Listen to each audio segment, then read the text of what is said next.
Lembrando de antemão o conselho para se beber com moderação e se beber não dirigir, a gente traz agora uma novidade que merece um brinde. A descoberta de uma cultivar que pode fazer diferença no mundo cervejeiro. Eu estive na Serra da Mantiqueira, onde um acaso favoreceu o aparecimento de uma variedade de lúpulo. É um ingrediente fundamental da cerveja, do qual o Brasil importa 100%.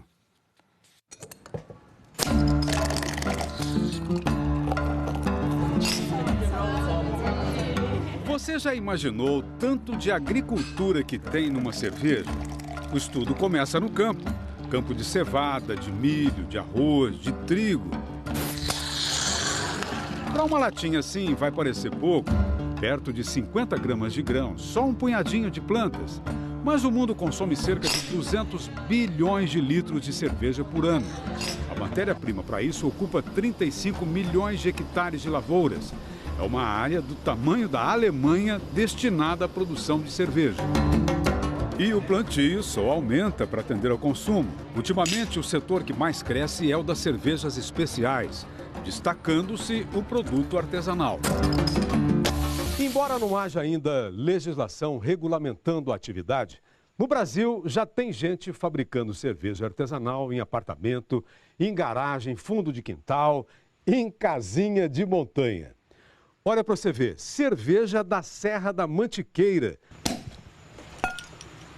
produzida numa pequena propriedade do município de Gonçalves, Minas Gerais. André Vaque já selecionou e triturou os maltes e agora está aí fazendo a braçagem, que é a primeira etapa da fabricação de cerveja. Mexe 1 hora sem parar. É para fazer com que a água circule e vá retirando os açúcares. São os açúcares que vão fermentar depois. Exatamente. Comecei com 43 graus, vamos chegar a 65 graus. Técnico de som e músico de uma banda de rock, ele deixou São Paulo para morar na Serra. Os que pensavam que ele viesse a montar aqui um estúdio de gravação se surpreendem quando veem a microcervejaria. Ele montou uma pousada com o propósito de o hóspede vir fazer aqui a própria cerveja. André compra maltes importados da Bélgica e da Alemanha. Produz 5 tipos de cerveja entre claras e escuras. E agora que dominou a técnica, quer muito incorporar um sabor serrano.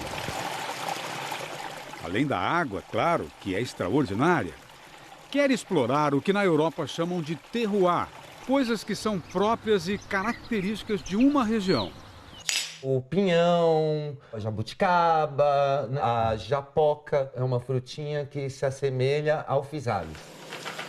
Mal sabe o André que o ingrediente fundamental da cerveja é objeto de um experimento inédito no Brasil, a 50 quilômetros do sítio dele.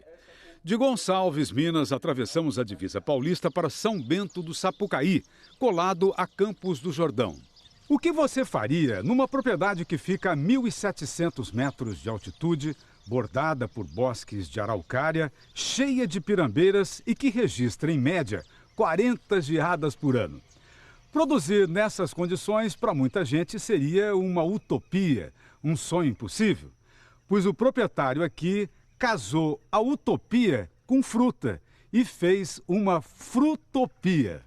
Viabilizamos a utopia de se poder viver numa pequena propriedade nessa região. A gente conseguiu conciliar o cultivo de diversas espécies, produzindo em torno de 30 toneladas de fruta por ano, visando a sustentabilidade. Rodrigo Veraldi é agrônomo, já trabalhou bastante com café e batata, mas é apaixonado por botânica, daqueles que se referem às plantas pelo nome científico. A gente tem aí o Brachychaeton, que é uma planta nativa da Austrália. A gente tem o Quercus, que é o carvalho americano. No terreno que herdou, Rodrigo montou uma coleção com centenas de plantas. Tem um bosque de castanheira portuguesa. Aqui, uma alameda de álamos. Um pinheiro do hemisfério norte de folha penteada em forma de franja, ombreando com uma araucária. Comercialmente, ele cultiva 15 variedades. Planta uvas Malbec e Shiraz para um vinho artesanal. Tem oliveiras para a fabricação de azeite. Aqui, um jardim clonal de frutas vermelhas. Para você se localizar na propriedade, veja aí. Depois das oliveiras, vem um quadro de avelãs. Aqui mais embaixo, o mirtilo, que acaba de ser plantado. em seguida a framboesa, o morango sem agrotóxicos embaixo do plástico e passando a porteira, lá no fundo, uma plantação num formato que a gente não está acostumado a ver no Brasil. Este aí que é o campo de lúpulo. Se para você esta imagem sugere um desfile de trepadeiras, está certo, o lúpulo é uma trepadeira. Antigamente não tinha plásticos, né? Então as pessoas usavam a palha. Para aprender um pouco sobre o lúpulo, vamos pegar carona na visita que este grupo de alunos faz hoje ao sítio. Eles já chuparam uva no pé e agora estão saboreando o morango direto do canteiro. Que delícia, hein? Você já tinha feito isso ou não? Não. Eu achei muito interessante porque eu nunca tinha comido a fruta assim, de maneira tão natural assim. Rodrigo explica que antes do plástico, o morango era protegido por palha, e daí o nome em inglês, strawberry, straw, palha, berry, baga. Ou seja, o fruto da palha. Da mesma forma, a palavra lúpulo tem origem numa associação de imagens. O lúpulo vem do latim humulus lupulus. Humus é a parte superior do solo rica em matéria orgânica decomposta. Lúpulos é o diminutivo de lobo, que quando vai se alimentar tem o hábito de trepar na presa. Exatamente como o lúpulo faz. Vai subindo, envolvendo a árvore na qual trepa. E então ele faz como se fosse um lobo em cima de um cordeiro. É uma planta que não existia no Brasil, é a flor, né? Que é usada para a fabricação de cerveja. É a parte mais importante da qualidade de uma cerveja. E além de fabricação de cerveja, ele tem muitas outras importâncias na questão medicinal. Ele é tido como um excelente calmante, ele tem poderes antibióticos muito fortes.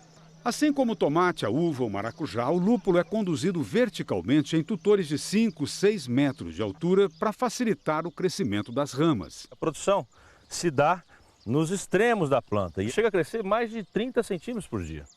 As folhas são ásperas no formato de palma e sobem se enrolando num fio de nylon no sentido horário. No espaçamento de 1,20 entre plantas e 3,5 entre linhas, cabem 2.500 pés de lúpulo por hectare. Já foram realizadas no Brasil algumas tentativas de se produzir lúpulo com variedades da Europa, que é o centro de origem da planta. Mas nada foi para frente. Este cultivo aqui da Mantiqueira deu certo graças a um lance do acaso, a um acontecimento botânico espontâneo do qual este pé é a testemunha original. Ele é o sobrevivente de uma experiência frustrada. Esse pé tem história. É o marco do cultivo de lúpulo no Brasil. Há mais de 10 anos atrás, eu formei algumas plantas de lúpulo através de sementes. Rodrigo conseguiu vegetar algumas variedades de lúpulo em estufa, mas quando levou para o campo foi um desastre. As plantas não aguentaram as chuvas da Mantiqueira. Ele jogou todo o material fora para fazer compostagem. Eu tinha desistido do projeto. Um tempo depois, uma grande surpresa, do material jogado fora brotou um valente pezinho de lúpulo que se adaptou ao ambiente. Cresceu viçoso numa estaca e passou bem pelas chuvas, pelos fungos, doenças. É o pé-mãe que a gente vê hoje. Normalmente essas mutações genéticas ocorrem 1 em 1 milhão. Principalmente quando você faz seleção por sementes, né? Quer dizer, Rodrigo, na loteria da genética, você tirou a sorte grande. Foi uma mega cena da virada. Não se conhece ainda a ancestralidade da planta e tudo o que foi replicado aqui são clones da cultivar que se adaptou.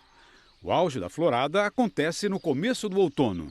Para a colheita, os maiores produtores de lúpulo, Estados Unidos e Alemanha, já desenvolveram equipamento e fazem tudo mecanizado.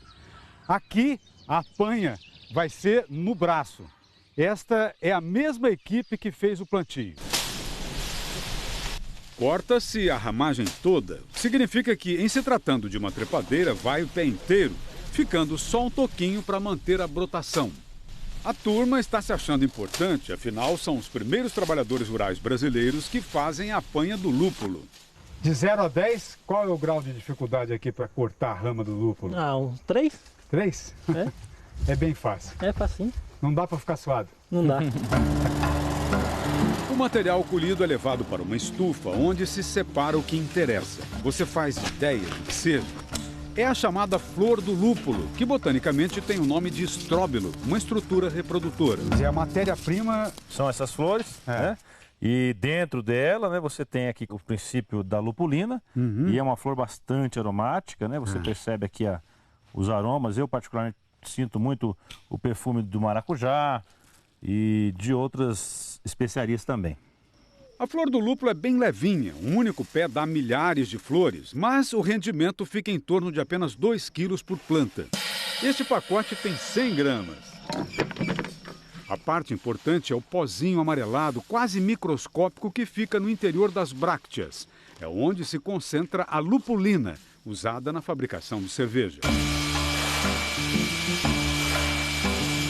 Foi com esta indústria de cervejas especiais de Campos do Jordão que Rodrigo Veraldi conseguiu uma parceria para bancar o experimento do lúpulo nacional.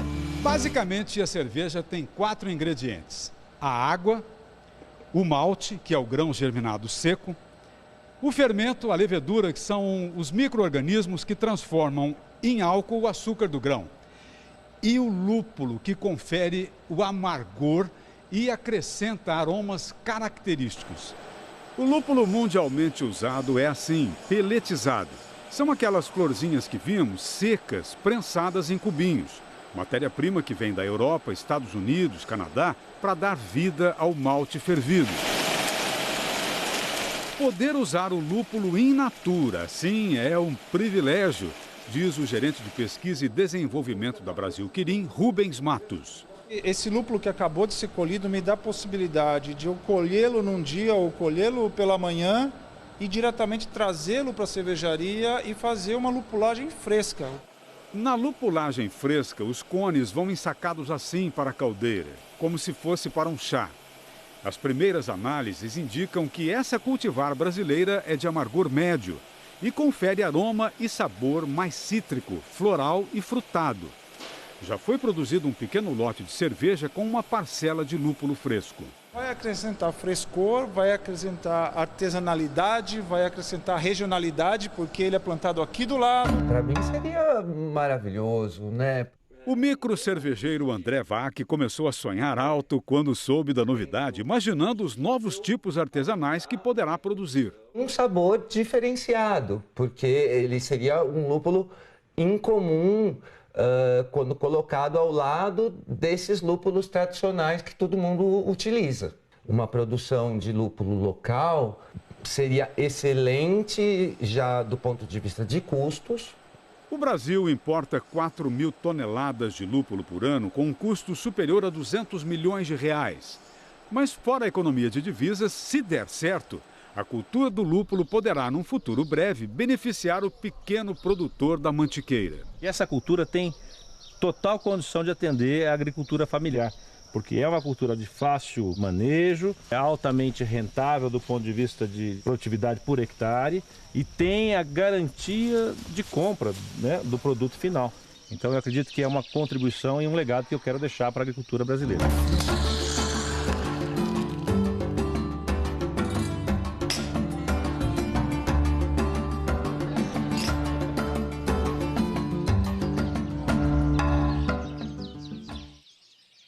Ô Nelson, e a produção comercial em escala, está prevista para quando? Ellen, rapidez em agricultura é difícil, né?